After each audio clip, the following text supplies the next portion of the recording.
This video explores 15 ways British policy sabotaged the Treaty of Sèvres, a critical agreement following World War I that dealt with the dissolution of the Ottoman Empire. First, the Sèvres Treaty was abandoned because the Allies selectively enforced provisions for self-interest. Britain prioritized its own interests over the treaty's terms, leading to the abandonment of guarantees for Armenia and the Kurds. Second, Armenia waited in vain for promised military aid, despite the Allies agreeing to support them at the 1919 Paris Peace Conference. This lack of support left Armenia defenseless, contributing greatly to the conflict. Third, British inaction allowed the Turkish national movement to strengthen, letting Turkey rise unchecked. The lack of a coordinated Allied response helped Mustafa Kemal's forces overturn the Sèvres Treaty. Fourth, imperial interests came first. British interests focused on securing oil and trade routes. Securing mandates was prioritized over treaty enforcement, and Armenian independence guarantees were abandoned.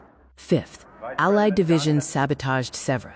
Conflicting Allied interests, with Britain's policy playing a central role, led to disunity that severely undermined the treaty's enforcement and ultimately caused its collapse.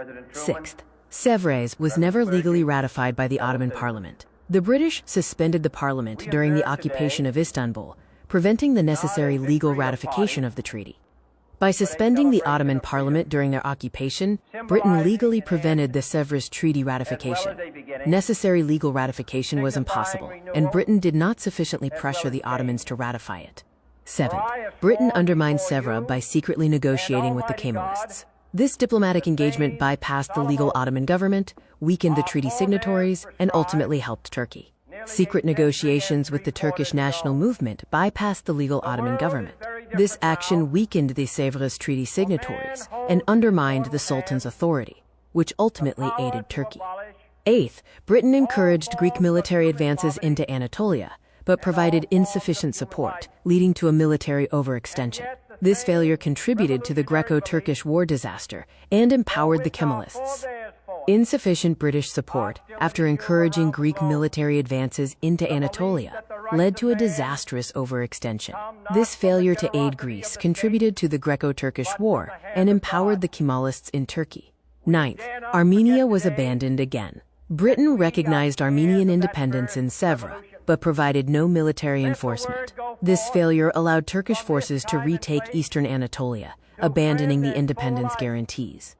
Recognizing Armenian independence without providing military enforcement allowed Turkish forces to reclaim eastern Anatolia. The guarantees of Armenian territorial independence were ultimately abandoned, empowering the Kemalists. 10th, Wilson's arbitral award, legally binding under Sèvres, was abandoned. Britain never enforced its terms, making Armenia's new borders meaningless and rendering the internationally recognized borders useless. Britain failed to enforce the terms of the legally binding arbitral award. This lack of enforcement rendered Armenia's new borders meaningless, effectively abandoning the internationally recognized borders. 11th, Britain actively promoted the Treaty of Lausanne, which replaced the unimplemented Sèvres Treaty. This finalized the abandonment of Sèvres guarantees, as Lausanne formally nullified the old borders and mandates. Britain's promotion of the new Treaty of Lausanne replaced the unimplemented Sèvres Treaty. This push formalized the abandonment of Sèvres guarantees, with Lausanne nullifying mandates and territorial borders. British policy prioritized securing oil and trade routes over mandates. Enforcement of territorial guarantees was overshadowed by imperial interests, and guarantees of Armenian independence were ultimately abandoned. 12th, the occupation of Istanbul failed.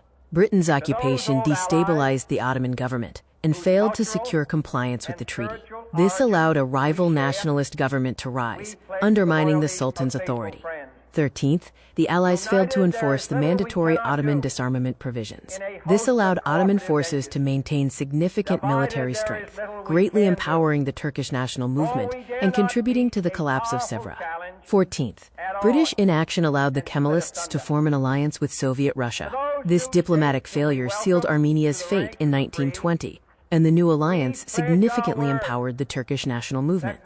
15th, Britain ignored the findings of the Turkish military tribunal. The failure to act undermined the rule of law provisions, and the lack of punishment for atrocities empowered the Kemalists, leading to Sèvres' collapse. In summary, the Sèvres Treaty was sabotaged. Enforcement was abandoned for imperial interests, Allied divisions undermined success, and a lack of military support empowered the Turkish national movement. Britain's actions contributed significantly to the treaty's failure. Key takeaways include the failure of treaty enforcement due to Great Britain's imperial interests, the undermining of the treaty by Allied disunity, and the empowerment of the Turkish national movement through a lack of military support. Guarantees for Armenian independence were ultimately abandoned. Regarding future relations, British foreign policy continues to focus on economic interests, balancing relations with Ankara and Brussels. Turkey's strategic location remains key, and historical tensions will shape future diplomatic efforts. Today, imperial focus still influences British foreign policy. London continues to balance relations with Ankara and European allies, mindful of historical tensions with Turkey and its strategic geographic location. Britain's actions and policy failures, driven by imperial interests and leading to the abandonment of military support, contributed to the failure of Sèvres and the ultimate abandonment of Armenia. This highlights the UK's responsibility in the treaty's collapse.